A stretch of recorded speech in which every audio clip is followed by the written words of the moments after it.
you have you have tips or for facilitation, anything like that you'd like to share with us? Yeah.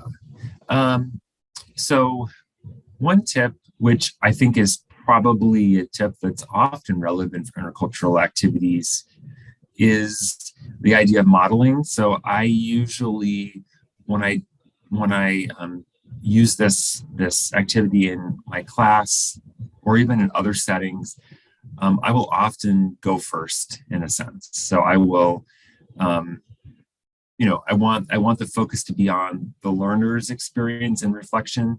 Um, but I will share an example, from my own childhood. For example, this was something that I heard my dad say when I was growing up, and this is how I've thought about it, and this is how I think about it now, and so forth. So it just gives them a sense for what this could look like.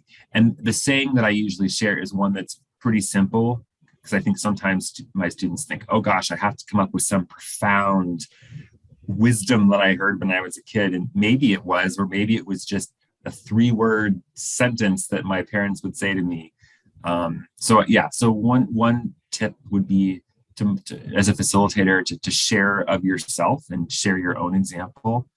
The other thing I would say is, as noted on the hub, is I would not suggest this as an activity for a group of people that are just getting to know each other.